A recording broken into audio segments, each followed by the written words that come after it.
Платные парковочные места, гранты на реставрацию старинных зданий и реконструкция трамвайных линий. Об этом сегодня говорили на пресс-конференции в администрации Уфы. Общение с журналистами началось с презентации работы ситуационного центра, который появился в городе относительно недавно.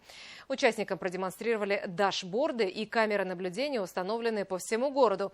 Рассказали, как интерактивные системы помогают содержать столицу в порядке.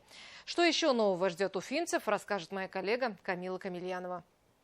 Теперь машину не нужно будет оставлять на обочине или где попало. К лету в Уфе появится 1100 платных стоянок. Их оформление начнут, как только сойдет снег.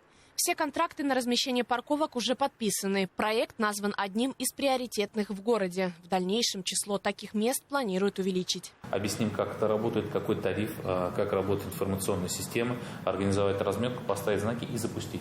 Но 1200 это, конечно, очень мало. Для сравнения, наши соседи от 5 до 7, у кого-то уже 10 тысяч, соответственно, платных парковочных мест организовывается. Поэтому мы эту работу планируем этим летом запустить уже. Что касается гололеда, который стал главной проблемой нынешней зимы, в ситуации виноваты муниципальные предприятия, которые неэффективно работают.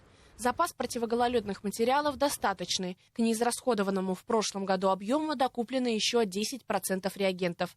Также власти планируют в каждом районе Уфы возвести снегоплавильные пункты. Благодаря таким снегоплавильным установкам ведется экономия средств бюджета в связи с тем, что плечо по вывозу снега на снежные полигоны сокращается. Порядка 30 километров туда и обратно. А здесь в округе порядка 2-3 километров. В 2025 году в Уфе начнут реконструкцию трамвайных линий. В первую очередь планируется полностью заменить сеть путей в южной части города.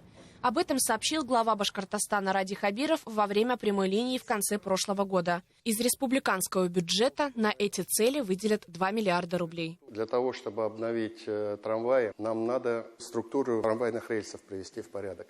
Вот мы с Ратмилом Федоровичем долго обсуждали это, и со следующего года уже начинаем проектирование и проводить порядок в старой части Уфы трамвайной линии. Предстоит определенная работа, но подчеркиваю, что мы просто поставили не то, что приоритет, а поставили очередность решения этих проблем, и по ним будем двигаться. Чтобы город был еще более привлекательным, власти запустили грантовую программу «Уфимское наследие». В ее рамках собственники объектов смогут получать финансирование на реконструкцию фасадов зданий. На реализацию программы выделят порядка 200 миллионов рублей. В планах отремонтировать около 100 зданий. Собственники, получаются, разные собственники.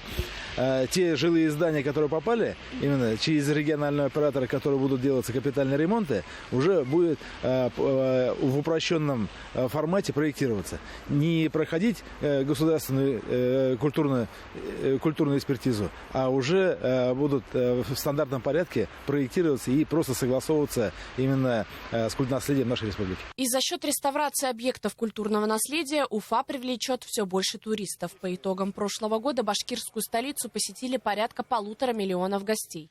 Это стало возможным благодаря проведению крупных международных и всероссийских мероприятий, форумов, гастрофестивалей, спортивных соревнований. И в этом году снижать планку не планируют. Камила Камильянова, Даниил Байков, Роберт Давлетбердин. Новости Уфа.